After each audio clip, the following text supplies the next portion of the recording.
I'm going to talk about the history of the medical response to chemical warfare. Chemical warfare goes back any number of years, and as you know, one of the things about chemical warfare over the centuries has been the question, is chemical warfare cruel?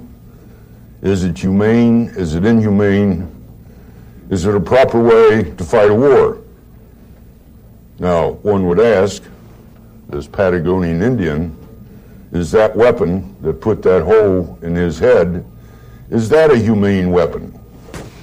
Is the weapon that put the dent in the spine of this native of South Africa many centuries ago, is that a humane weapon? The crossbow was used frequently in warfare in the Middle Ages. It was declared inhumane by Pope Leo, who said the crossbow is inhumane and not fit for Christian use, except, of course, when the Christians went on the Crusades against the Muslims. Then it was fit for Christian use. Well, chemical warfare generally is acknowledged to have started back in the Peloponnesian area, which is a sea off of Greece, during the Peloponnesian Wars. And during that war, most of the fighting was hand-to-hand infantry combat, as fighting has been throughout the ages. But in the book, The History of the Peloponnesian War, there is a story about the siege of the town of Delium. Some of the allies of Sparta were trying to take the town. They couldn't do it, so finally they hollowed out a log, they filled it with pitch, naphtha, sulfur, other things, and put smoke and fire through the wall. And by that means, they managed to break the siege and capture the city. The Greeks, 1,000 years later, in 600 AD, used a similar mixture of various things, although we don't know exactly what, to make Greek fire. Now, this was particularly good for use at sea because it floated on water. In the Middle Ages, Phoenicians and other people used different compounds in shells, in vases. They used them to poison livestock, to poison crops, and for other purposes. This is Admiral Cochrane of the British Navy, who in 1812, during the War of 1812, urged the British to put sulfur in ships and burn it and send it into the enemy's ports. This was turned down as being not a proper way to conduct war. This is Sir Leon Playfair, again of England, who in 1854, during the Crimean War, suggested the use of cyanide in shells. That was the use of cyanide 140 years ago. These are not modern weapons. This is Mr. Stanton. Mr. Stanton was Lincoln's Secretary of War during the Civil War. He got a letter from a gentleman in New York, which includes a drawing of a shell, which he proposed be filled with chlorine and used against the Confederacy. The letter was either lost or ignored, and of course this didn't happen. In fact, there's a general order that we shall not use poisons in warfare. This is Nobel, a distinguished scientist who was not German, but during the period of the late 1800s, the Germans developed a tremendous chemical industry. They had a dye industry. Their chemists fed it with new inventions, new chemicals, new this and new that, and they had at least 10 to 20 times more chemical patents than all the other countries combined. So they had a tremendous chemical industry at that time. People turned their attention to chemical warfare.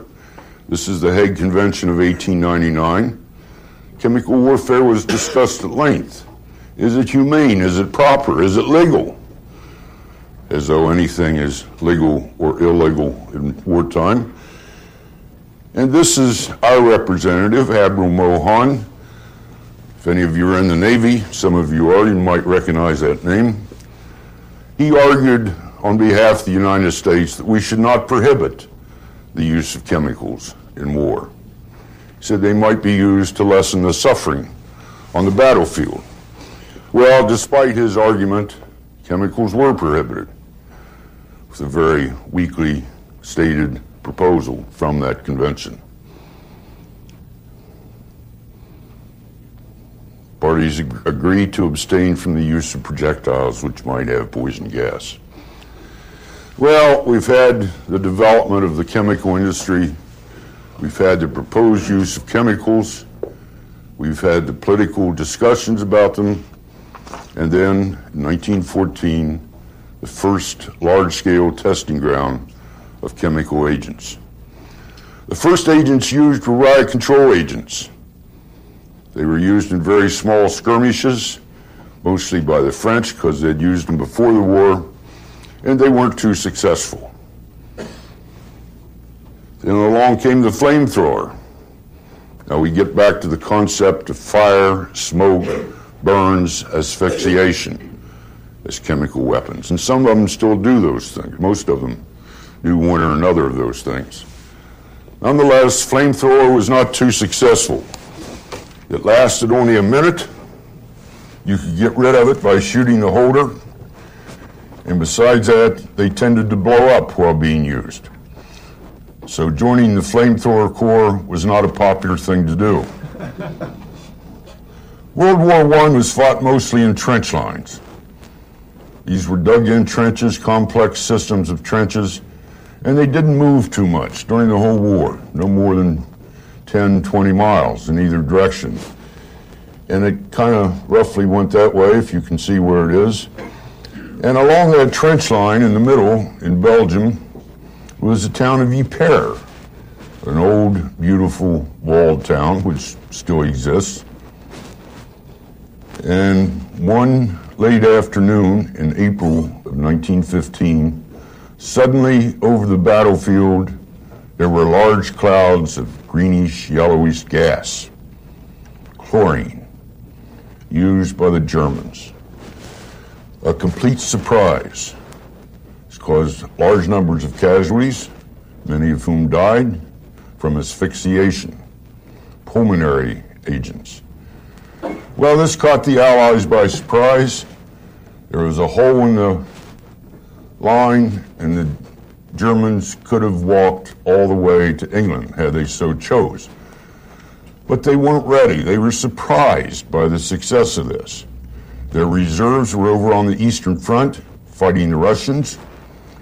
And part of their surprise was due to the fact that this chemical agent was developed by civilian scientists, and therefore it wasn't going to work. Among those civilian scientists was Professor Nernst, and this is Professor Fritz Haber. Both Nernst and Haber later went on to win Nobel Prizes. Not for this work, but for other things they later did. Well, the Allies shouldn't have been surprised because POWs had told them that the Germans were putting down chambers of chlorine, or containers of chlorine. And this is all they were, tanks. You know, like we get oxygen, nitrogen, and other things in. They just opened the valve and let it go. Now, they had to wait 2 weeks for this initial attack until the wind was blowing in the right direction. You don't want to do this when the wind's against you. Well, the Allies responded. Mask. Chlorine damaged the lungs and very little else. So if you protected the airways, you're completely protected against it.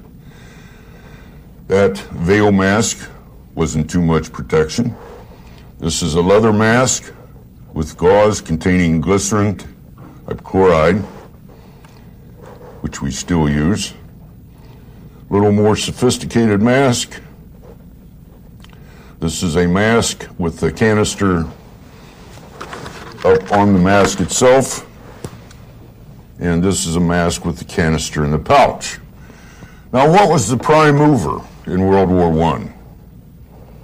Does anybody know? Horses. Beg your pardon? Horses. Horses. Where Colonel Hurst once looked at a picture and said they were jackasses. But nonetheless, whatever they were, soldiers had to cover them, their horse or their jackass, to protect them against the agents as well. Well, the British began to retaliate. And keep in mind, at this point in time, we were not in World War I in 1915. First, they used canisters, just like the Germans had. Then they developed a projector or mortar to shoot the shells more precisely, not as wind dependent as the other.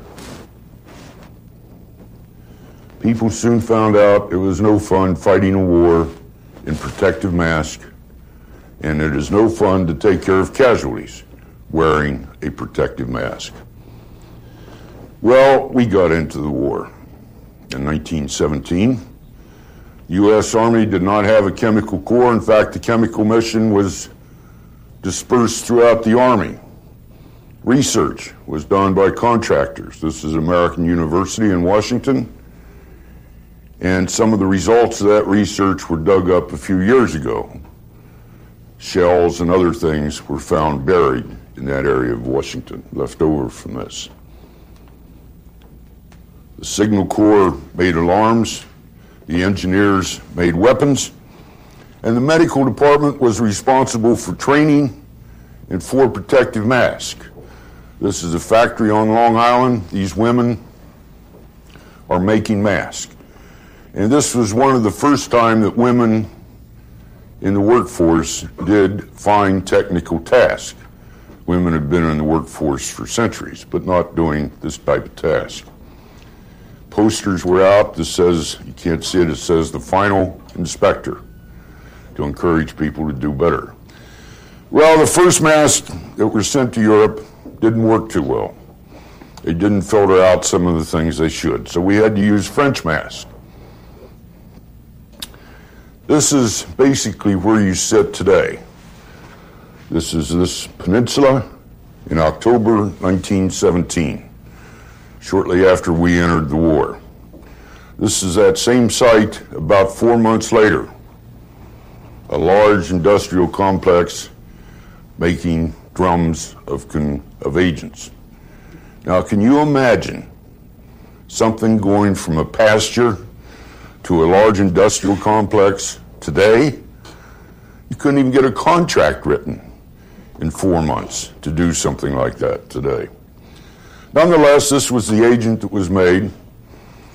Most of it was bulk agent. It wasn't in munitions. And a lot of it never got to Europe. The war was over before some of it got overseas. This is General Pershing, Supreme U.S. or Supreme Allied Commander in Europe. He recognized that there were problems with the military and the chemical operations of the military. He wanted to combine chemical service. So he appointed Colonel Fries as chief of his chemical service. Colonel Fries, in turn, appointed Colonel Gilchrist to be the medical officer. Colonel Gilchrist was from Yale. He'd done research in infectious disease before the war and was well known. Now, keep in mind, Colonel Gilchrist will see him a little bit later. They set up decon stations, treatment stations, and methods of treatment. The agents in use at that time, up until that time, had been chlorine and phosgene, two agents that did pulmonary damage, but little else. All you need was assisted ventilation, or all you had, basically, was assisted ventilation. And then the Germans changed the agents. The first effect of this agent resembled scarlet fever or some disease. It was a rash. And it irritated the eyes and caused redness. Later, the skin irritation went on to produce blisters. This agent, of course, was mustard. The Germans used it first. Now, mustard caused blisters, it caused skin damage, it caused airway damage, It caused eye damage, and most of this damage was reversible. Very few people died from mustard exposure, but there were tremendous numbers of casualties. Like these guys. They're healthy. It's just that their eyelids are swollen and their eyes are shut. They cannot see. They require care. People had to provide total body covering since this agent damaged skin. And this made fighting a war even more difficult. This is World War I equivalent of a mop suit. And it wasn't as comfortable as a mop suit. Areas got contaminated, and as you know by now, this is a persistent agent. It stayed around for a while. This area remained contaminated for a while. Mustard has a late onset of effects. Effects occur many hours later. So somebody potentially exposed had to be watched, and sometimes they marked them so you could watch them better. Evacuation vehicles had to be separate. Some of these are contaminated, some are not. Finally, they had to set up more thorough decontamination facilities for total body decontamination with showers, which people went through as a final stage, with people who wore oilcloth type suits or rubber suits, which were extremely hot in the summertime. And the medical staff tried to figure out how to treat mustard burns. Now, you don't see this too well on this projection. This guy's skin is covered with an oily, greasy substance, which was one of the things that was first tried. Didn't work. They finally decided the best thing they had was hypochlorite. Now, they used it because they thought it would pull mustard out of the skin, detoxify it, which it doesn't do. But they also used it for decontamination, which we still do. This guy in black and white, you don't see it, but you do see the mark where his belt was on him and protected that area of skin when he got exposed. Sunglasses were first used back then. Over here, I can't see it too well from here. People with mustard burns in their eyes have photophobia for a long period of time afterwards. And sunglasses don't really cure their photophobia, but it makes them more comfortable. What agents were used in World War I? Anything the chemists could come up with that might be toxic. Cyanide was not too successful for a number of reasons. Chlorine and phosgene were important agents before mustard was used. Various mixtures were used for different reasons. These are the major agents. This is when they were first used. 1915, mustard 1917. Death rate, low. Casualties, large numbers. If you look at these numbers, they are about 4% of these numbers. In the U.S., the death rate was about 2.2% of chemical casualties who died. In Russia, it was 11%. Aside from that, 4%. Very few died, but they required a lot of medical care. This is one reason why the Russian rate was so high. They had very poor protective masks and other protective equipment. Well, here's Colonel Gilchrist again. Only by now he has 2 stars, and he's in the Chemical Corps. He is chief of the Chemical Corps. And after World War I, he wrote a book, which you can't see, it has to do with casualties from chemical injury and other weapons. And he pointed out that chemical casualties comprised 30% or so of total U.S. casualties in World War I. He also pointed out that hospital stay was considerably longer than it was for other type of injury. Usual injury a person injured had to stay in the hospital 2 to 3 weeks, and these go up 8 or 9 weeks to tremendous burden. After World War I, there were a lot of meetings, a lot of international meetings. There were treaties, protocols, etc. And research continued. This is a laboratory here at Edgewood. I remember working in this lab. My workbench was right over here. This was back in the 20s. And they developed a lot of new equipment, a lot of new things. This is a mask for the Navy. Why the Navy mask look like that? You people in the Navy, do you have an idea? Why these strange eyepieces? Probably for looking through the big eyes, or periscope. Yeah, periscope might be, but it's primarily for using binoculars. People in the Navy use binoculars a lot more than people in the Army do. And masks were developed for a variety of purposes, which I won't try to name each one of them, but different type masks. Better protection for the prime mover. And since we're dealing with mustard, which is something that burns skin, we had to protect that as well. So we had booties for the prime mover. Better methods of dissemination. This is a tank spraying agent, including aircraft spray. And despite all this, New York survived this attack. This is Colonel Vetter, Edward Vetter, for whom this building is named. Colonel Vetter was chief of the Medical Research Laboratory in the mid-20s, much as Colonel Little is now and Colonel Hurst before him. And under his direction, laboratories developed better resuscitation devices, better filtering devices. They studied the effects of small amounts of agents in humans. They studied mask resistance. And Colonel Vetter wrote a textbook, which for years was the best textbook written on the subject of chemical agents in humans. And in that book, he argues the humaneness of chemical agents. He said, our chemical agents, which rarely leave residual scars, more or less humane than a weapon that causes a wound like that in a living soldier.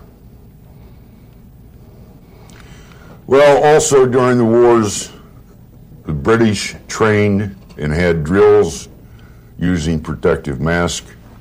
Keep in mind, they were afraid, and this might have come in handy if Germans had used these weapons when they were bombing London. The Japanese went about their daily task using protective masks. And this is ironic because Japan was probably the only country that used chemical agents in World War II. They used them against China in the late 30s and perhaps in the early stages of World War II. The Italians, you recognize El Duce, Ethiopia. They did it by aerial spray against poor, unprotected people. Now, we've heard about the use of chemical agents against poor, unprotected people in Laos, in Cambodia, in Afghanistan, etc. It goes on and on. These people, some of whom, if you could see that better, you'd see they didn't even have shoes. And to put mustard down caused them a lot of problems. Well, World War II broke out. And once again, the flamethrower. A chemical weapon, in a sense, back to fire and smoke and burning and asphyxiation. The British trained for chemical warfare in masks and bare legs. British schoolchildren carried protective masks. U.S. soldiers trained in protective masks. U.S. soldiers learned to decon. These guys in protective suits, the sergeant up here directing operations without a protective suit. And even the Women's Auxiliary Army Corps trained in preparation for chemical warfare. Walt Disney was hired by DOD, or the War Department at that time, to design a mask that children would not be afraid of, the Mickey Mouse mask. And I know that some of you still feel that your protective mask is really Mickey Mouse. We had a no first use policy about chemical agents in World War II. President Roosevelt said we would not use them first, but we would always be prepared to retaliate. As a result, we had chemical weapons on many Pacific islands as we took them, and we had them behind the lines in other places. And as a result of that, there were some chemical casualties in World War II, but not among combatants. This is the harbor at Bari, Italy. Bari is down on the Achilles tendon of the boot of Italy. We had invaded Italy. We're about halfway up that boot. We thought this harbor was safe. And one night in December 1944-43, the Germans bombed it, surprisingly. In that harbor was a ship, the USS John Harvey. It contained 1,100-pound mustard bombs. No one knew that agent was on that ship in that harbor, except a small group of Chemical Corps people who accompanied that shipment. The ship was hit. Those Chemical Corps people were all killed. There was a lot of mustard in water, and a lot of seamen from other ships got mustard poisoning from swimming in that water. A lot of civilians got injured by this smoke, and most of them fled town, and an accurate count of the number of casualties is unknown. There were a lot of casualties among the seamen. A lot of people were sick, a lot of people were dying, and of course the local medical personnel did not know what was wrong. They did not know what was causing this strange illness. Colonel Stuart Alexander was on Eisenhower's staff. He is a physician. Before the war, he had been stationed here at Edgewood as a research physician. He knew something about chemical agents. He attended this course. I remember him well. He sat right over there in that part of the room and snoozed about half the time. But nonetheless, he was Eisenhower's medical chemical man, if you will, and he went to the scene at Bari. He made the diagnosis of mustard poisoning and assisted in the treatment of the casualties. Now, he was a smart physician, but it also helped that he knew that mustard had been on that ship. He wrote a report about this 2 years after the war, which is an excellent report. Military surgeon is now military medicine, if you try to look this up. After the war, we discovered several things. One is places like this, gas chambers. Poison gas was used, but not on a battlefield. Now, what was used in these chambers was primarily things like carbon monoxide, a lot of cyanide, Zyklon B, which is a fumigant, was used, and it was also used to some degree to test things like nerve agents and treatment for some of the more poisonous agents. The Germans before the war had first synthesized what we call today nerve agents, extremely toxic materials, and they put them in munitions. And they had a fair-sized stockpile of nerve agent munitions during the war. They didn't use them. Why didn't they use them? You know, if they'd used them, the war might have ended differently, because we didn't have them. We didn't even know about them. We had no defense, no protection, no antidote. Well, nobody knows why they weren't used. Hitler probably didn't like chemical agents, said he'd been a victim of mustard exposure twice in World War I. A lot of his senior officers had fought in World War I on chemical battlefield, and they didn't like chemicals because it messed up the battlefield. But the truth probably is that by the time that Germany had its back against the wall toward the closing of the war, they didn't have air superiority, and they had no means to deliver these weapons. I mean, you can just imagine what would have happened if they'd put nerve agents on the beaches of Normandy. It would have been a disaster. Anyway, we found gas chambers and all that led to. You're familiar with that story, I'm sure. And we found reactors for making nerve agents. We shuddered when that happened.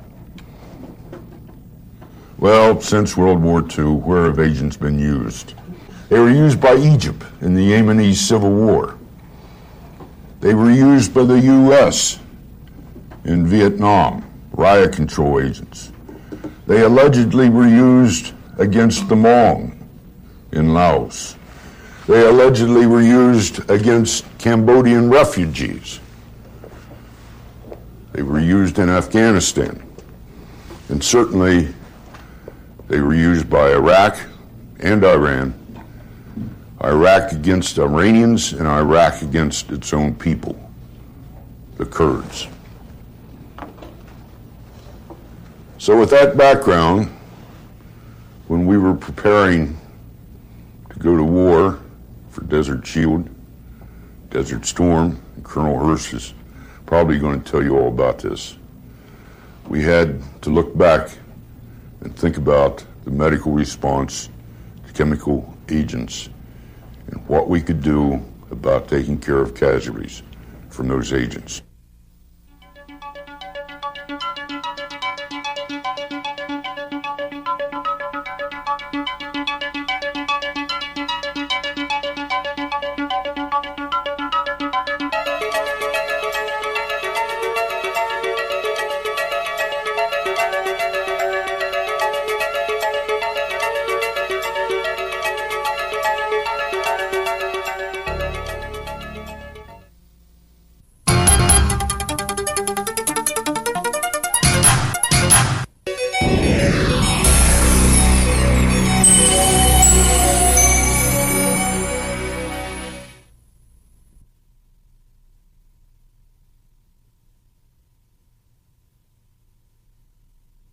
Finally, they hollowed out a log, they filled it with pitch, naphtha, sulfur, other things, and put smoke and fire through the wall. And by that means, they managed to break the siege and capture the city.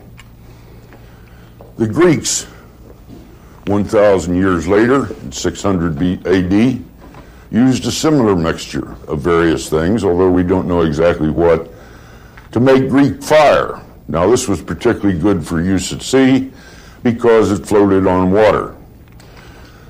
In the Middle Ages, Phoenicians and other people used different compounds in shells, in vases. They used them to poison livestock, to poison crops, and for other purposes.